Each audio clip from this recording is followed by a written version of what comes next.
الحمد لله رب العالمين والصلاة والسلام على رسول الله أما بعد. Brothers and sisters, Assalamu alaikum wa rahmatullahi wa barakatuh. Welcome to Masjid Al Farouk's virtual program. Brothers and sisters, tonight will be the last program for Ramadan. As far as lectures are concerned, of course, we'll have the tilawah, etc. still, inshallah.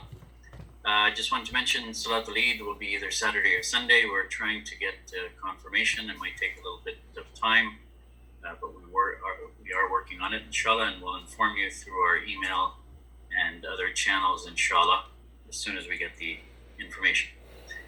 So, as mentioned, today is the last lecture for Ramadan, and we hope to continue have more lectures after, but for Ramadan, this will be it, inshallah. So we're very pleased to have with us Sheikh Abu Shahada once again to close this off program. So Sheikh Abu Shahada accepted Islam in 1991, alhamdulillah, and he's the founder of Muslim Youth Media. And his topic is entitled, My Personal Journey for Salvation. If Jannah is your dream, then hold tight to your deen. So with that, I will turn it over to Sheikh Abu Shahada. Jazakumullah khairan. Assalamu alaikum wa rahmatullahi. Bismillahir Rahmanir Rahim. Alhamdulillah. Alhamdulillah alladhi hadana lihada wa ma kunna linahtadiya lawla an hadana Allah. Alhamdulillah thumma alhamdulillah. Brothers and sisters, we are blessed bidnillahi ta'ala to be coming to the end of Ramadan, and at the same time the heart, it hurts in a way that we don't know if we're not going to make it to next year. So while we're here, brothers and sisters, I was thinking last night, and I knew that I had to give the final lecture. What can I do to try to encourage my brothers and sisters? I started thinking about the importance of Quran. I started to think about the importance of Islam, the importance of Iman, and I'm figuring you've heard those lectures before. Then I started to think about, you know what, I still feel that my heart needs some awakening. So I was looking into some of the works of Imam Ibn al-Qayyim rahimahullah, and Ibn al-Jawziyah and Ibn Rajab. And recently I purchased a book by Ibn Rajab on Qaswat al-Qalb, the hardness of the heart. And I started to read some of the chapters that the Sheikh wrote, and I thought that it might have been beneficial. But then I said to myself, this is a little bit too deep for myself to begin with. How can I share it with the community? So last night as I'm laying in bed, I'm thinking, what can I do to share with my brothers and sisters to give them some inspiration, some motivation? And I thought to myself that I would try to share again, as Muhammad Qadi asked me a little bit more, to give a little bit more about my personal journey. And this is the personal journey of salvation. As one of my Christian aunties, she always used to say, you have to obtain salvation. You got to try to get the salvation. So as a young boy, hearing those words over and over again, I always understood that you have to try to get safe to the other side. So my topic today, inshallah ta'ala, is if Jannah is your dream, then hold tight to your deen. And as you know, the Prophet ﷺ said, Al-Qabid ala dinihi kal-Qabid ala jamra. That holding on to Islam, holding tight to Islam will be like holding on to hot coals. So it is difficult from time to time. So inshallah ta'ala, I would like to begin with an ayat from the book of Allah ta'ala. Then I'll get a little bit into my journey. And let me put on my spectacles as I'm an old man now and I need to look deeper. So Allah ta'ala says, chapter 41, verse number, I believe it's 52. Allah ta'ala says, Sunurihim ayatina al-alfaqi wa fi anfusihim hatta yatabayyana lahum annahu al-haq. Allah ta'ala goes on to say, we will show you them our signs in the horizons and within themselves until it becomes clear to them that it is the truth. So before I became Muslim, brothers and sisters, there were signs that I was seeing. And I mentioned some of them before about the cars breaking down, having flat tires as I was trying to do some munkar. and many other things over the years. From amongst one of the signs, brothers and sisters, for me was before my grandfather died, which was 1991, 1992. It was a very difficult death for me, as this was someone who was extremely close to me who actually passed away. I was very close to my grandfather. This is my father's father, and I learned so many lessons from him. He actually had 3 heart attacks. So the first heart attack, his heart blew out. He had an operation. They sewed it back together. He lived a little bit of time. And then again, he had another heart attack. And then they again sewed his heart together. And then on the third heart attack, he died. And unfortunately, I just became Muslim about 2-3 months before his death. I didn't have enough knowledge to give him any dawah at that time. So, Allah Ta'ala alam his condition. So before that, there was a hockey player on my team who, when I was very young, 16 years old, I went away to go play hockey, semi-professional hockey, away from my parents. And the captain of the team, he actually took me under his wing, and he started to show me the ways of the city. I was playing hockey in Cambridge. And one night, him and some of the boys, they went to go drink alcohol. I decided that I didn't like alcohol. I'm just going to go and play basketball, just to get a sweat and to get some exercise.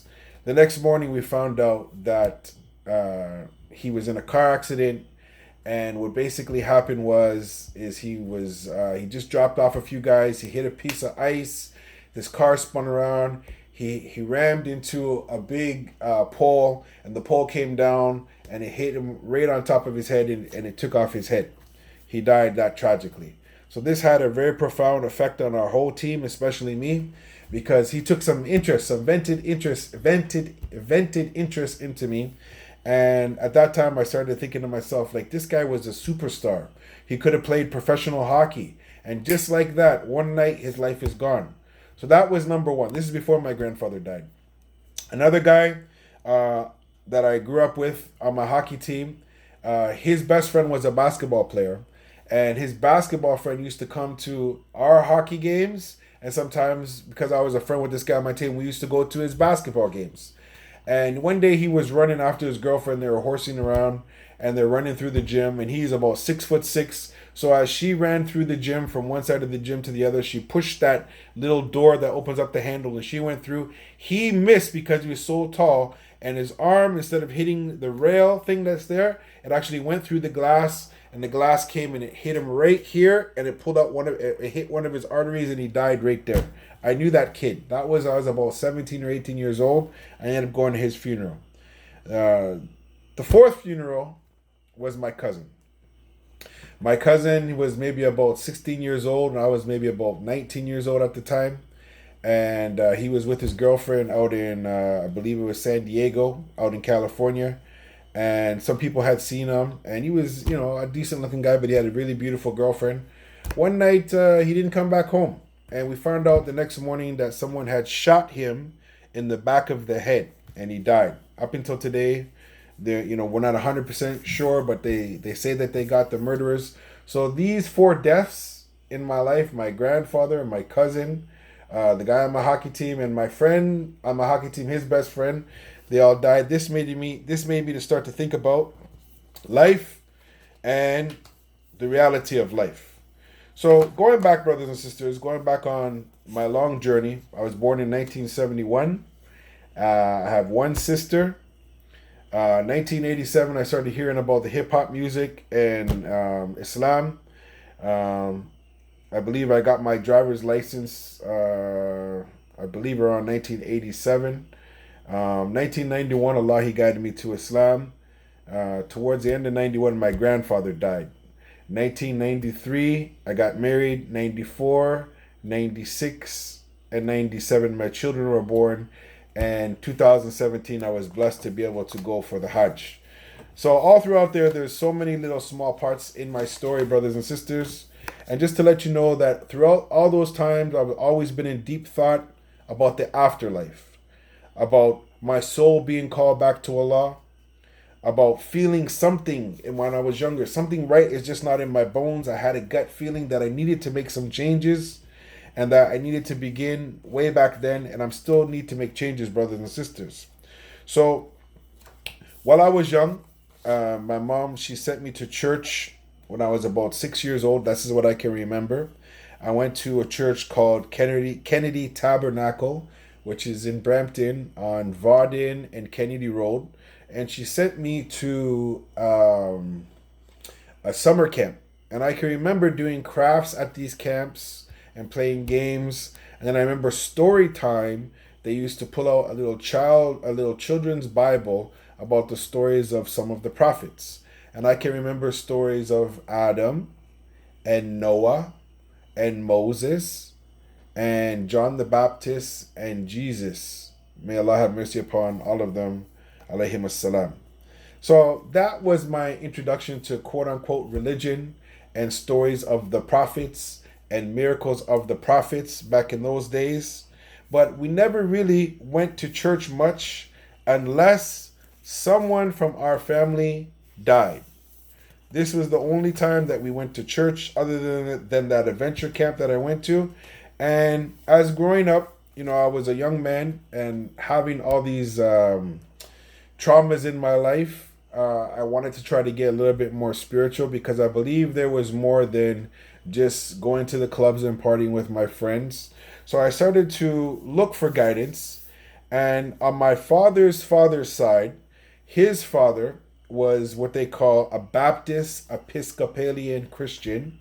And my father's mother's side was quote unquote a follower of the Irish Catholic religion. So both of them have two different Bibles.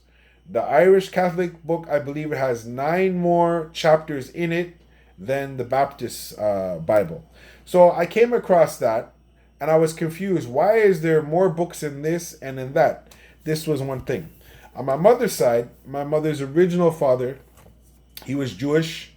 He was in the war back in 1939 or something like that. He met my grandmother and he was posted out in Western Canada.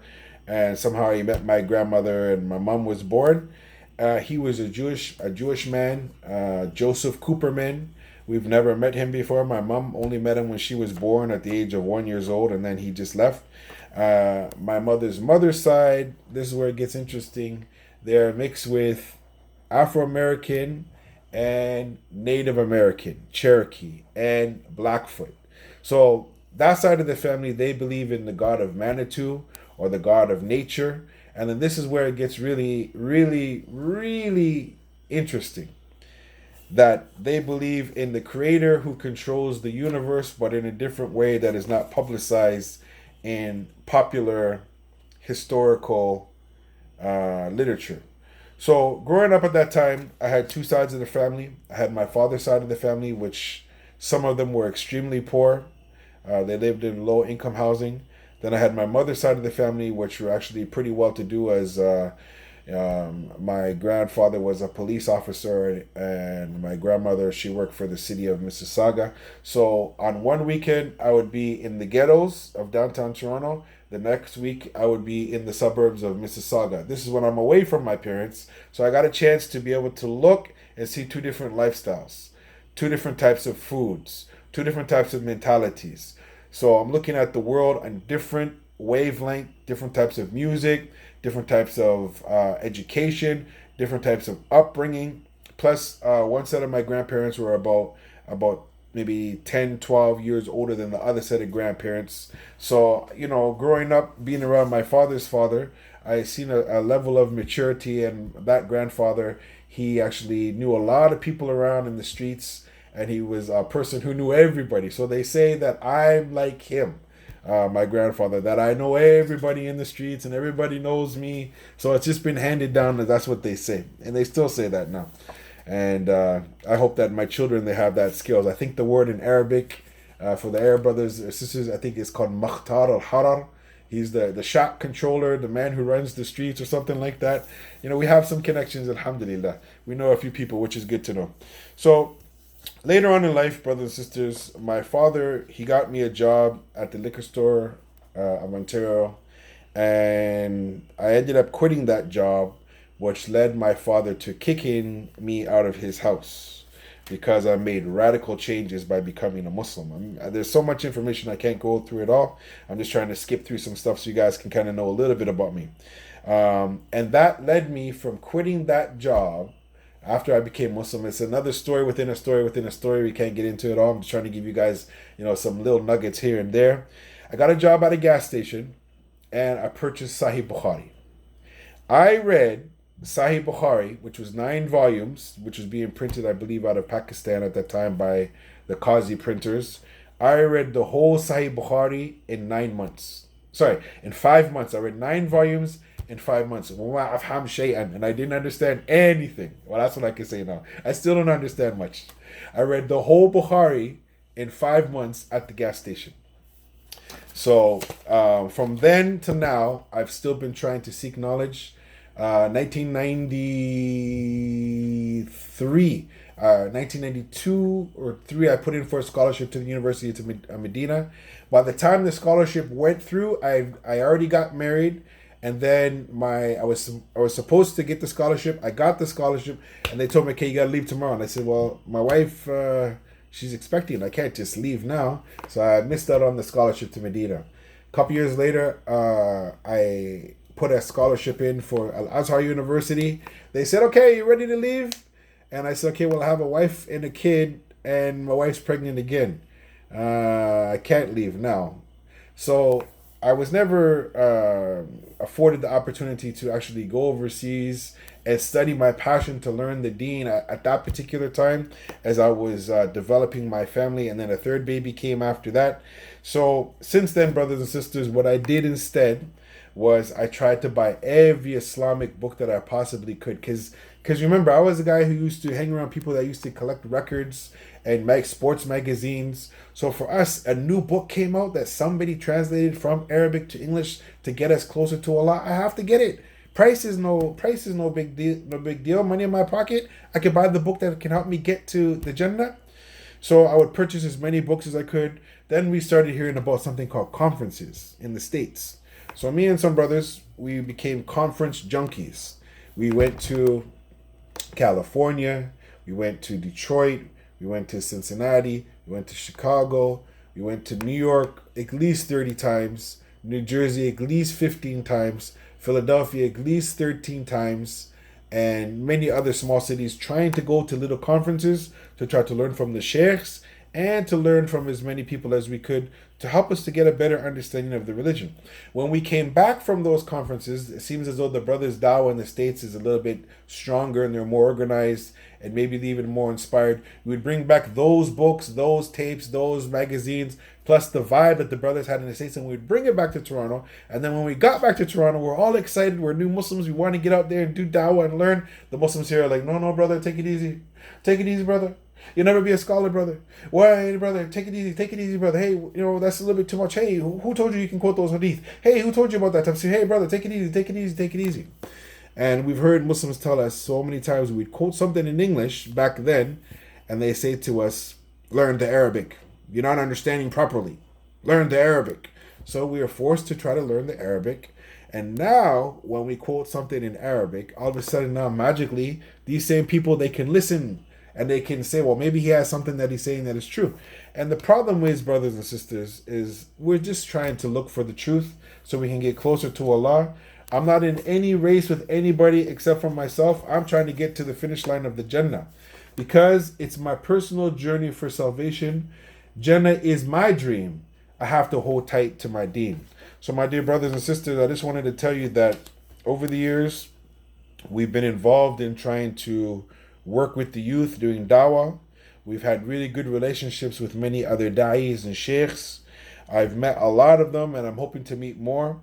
As Imam Bukhari said, Lakitu min alfi rijal min ahli al-ilm, in his i'tiqad. Imam Bukhari, he said that I met more than 1,000 men from the people of knowledge. So how many can I say that I met? Maybe 100, maybe 50. And remember the caliber that he was on. Also, brothers and sisters, building my Islamic library has probably become the greatest passion that I have.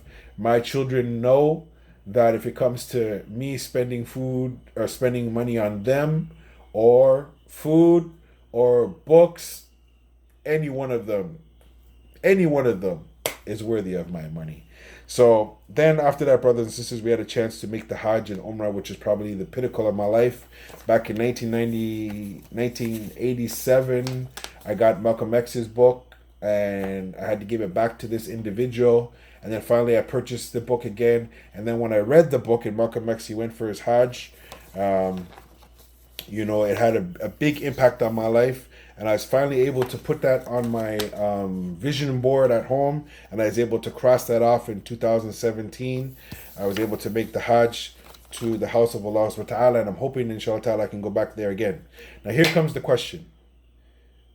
What's next for Abu Shahada? What's next for you? What are my new goals after this Ramadan? What are your new goals? What legacy have I left? What legacy have you left? What fulfillment have I put in my heart? What fulfillment have you put in your heart? What is your purpose, brothers and sisters? We know وَمَا خَلَقْتُ الْجِنَّ وَالْإِنسَ إِلَّا لِيَعْبُدُونَ. But now, after that, what else, brothers and sisters, can we do to get closer to Allah Azza wa Jal? And this is the end of my personal journey story for the time being. Maybe we can do another chapter in the future. Brothers and sisters, if Jannah is your dream, then hold tight to your deen. I'm still growing. I'm still learning. I'm still aspiring to try to do better than what I can. I'm going to leave you with the final ayah, inshallah ta'ala. And this ayah, brothers and sisters, it is, let me put back on my spectacles. This is a conditional ayah. قال الله تعالى قل إن الله يضل من يشاء ويهدي إليه من أناب. Allah Ta'ala goes on to say, verily God sends astray who he wills, and he guides unto himself who he wills. He guides only those who turn to him in repentance. So brothers and sisters, if you want to be guided by Allah Azza wa Jal, you need to make tawbah. I need to make tawbah. We need to make tawbah. Our community, we need to make tawbah. Our neighborhood as Muslims, we need to make tawbah. Our ummah, collectively, we need to make tawbah to Allah Azza wa Jal, and then maybe Allah will guide us to get back onto the path that will get us to the Jannah. Wa akhira da'wana anil hamdulillahi rabbil alameen. May Allah help us all reach the Jannah. Barakallahu feekum.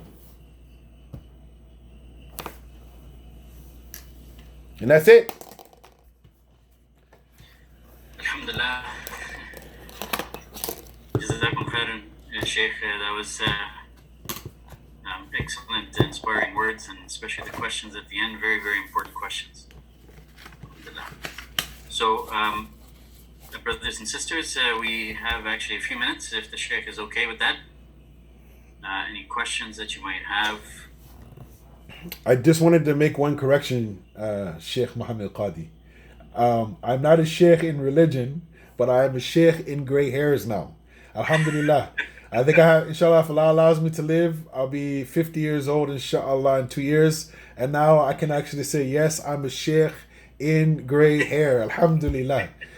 So, inshallah, anybody, if you call me sheikh, I'm going to ask you, what do you mean by that? But other than that, and less to be sheikhin, I'm not a real sheikh like the sheikhs wrote those books 1,000 years ago. Those are sheikhs. But if you mean by that, then I'm an old man, then I'll accept that, inshallah. No. Any questions, brothers and sisters? Now, Muhammad Qadi, that Ramadan is coming to an end. The hearts are very saddened. And we're hoping that at least our hearts got polished up a little bit. I'm starting to feel really sad because this could be the last night for Qiyam that we have in our lifetime. We don't know if we're going to get to next year. And we're just hoping that at least Allah Azza wa Jal, He accepts one of our prayers, at least one of our prayers.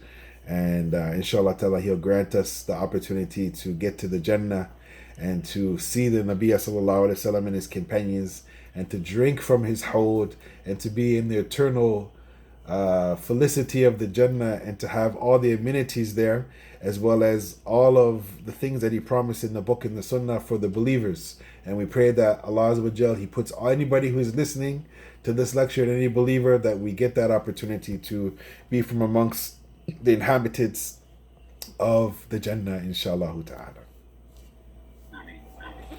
How did you manage your studies with family life and expenses? Oh, that's such a good point.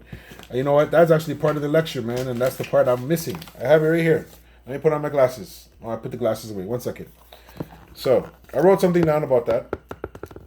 This is a really good question. It was in my lecture. All right. Let's see here.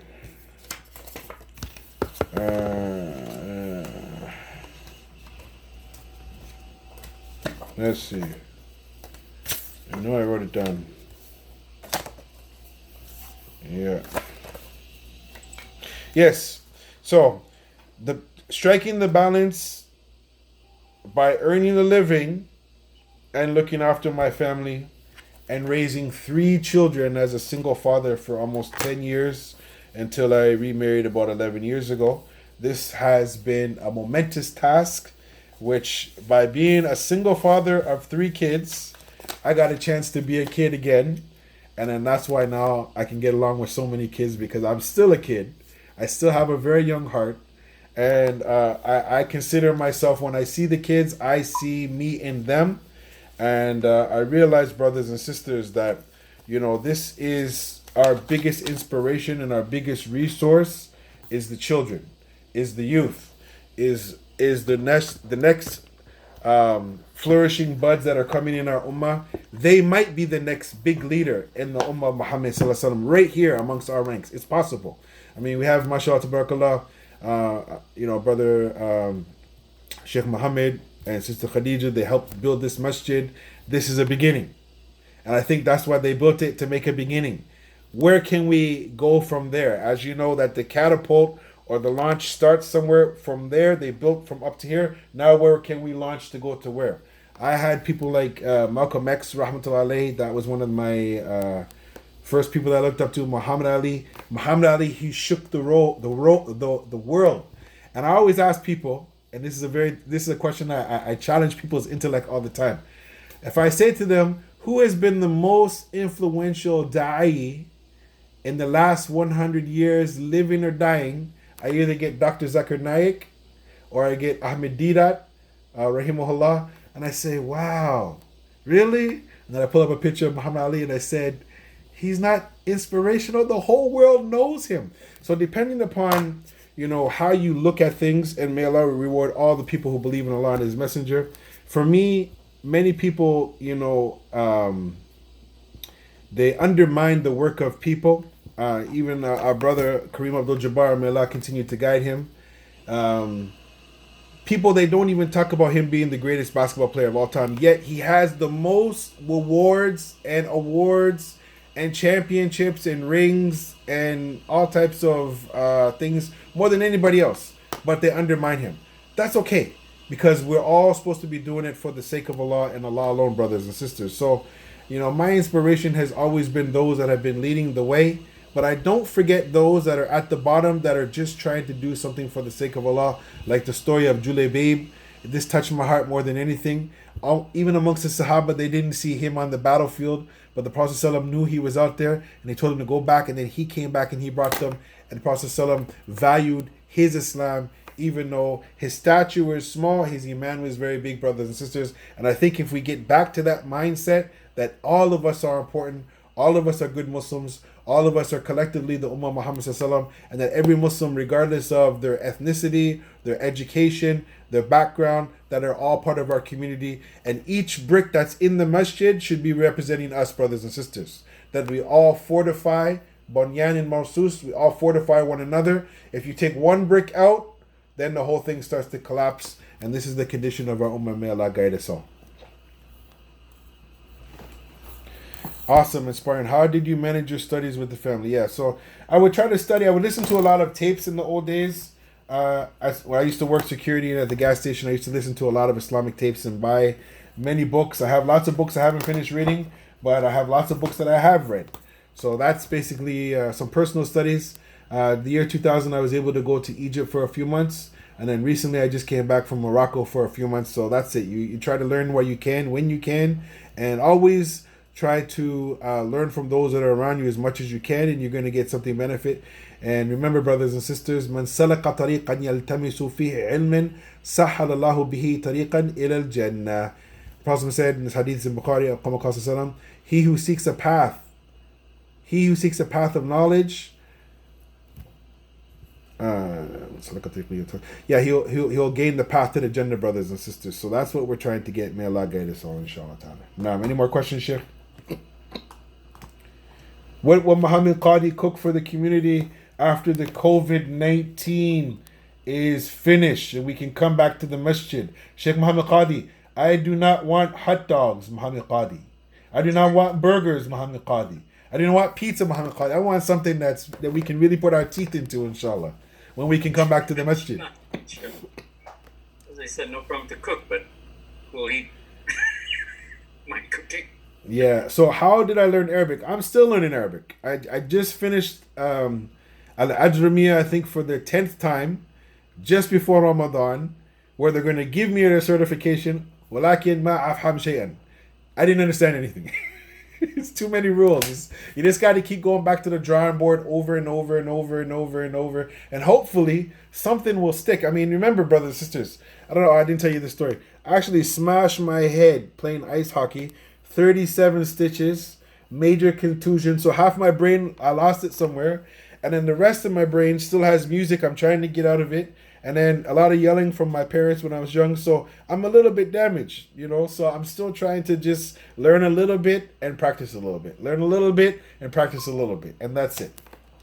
Now, so we're still learning, brothers and sisters. Still learning, mashallah. It's a lifelong legacy.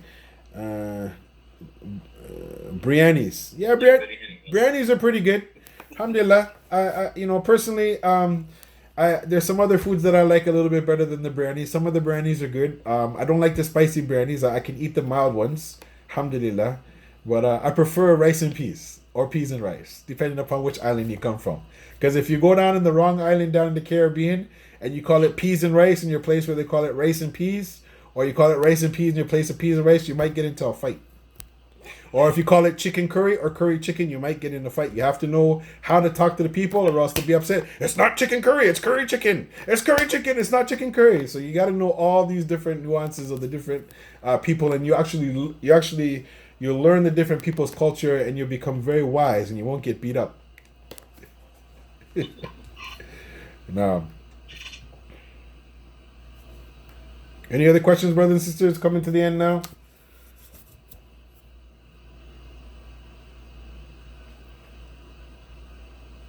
I ask Allah Azza wa Jal, brothers and sisters, to accept every good deed that you tried to do, even though you weren't able to do it this month. All the good deeds that you did do, may Allah increase it manifold for you, tenfold for you. All the sins that you made from last Ramadan and your whole life, may He erase it from you and from me. May Allah give us life and strength and determination and intelligence to continue to be good Muslims and to be good law-abiding citizens.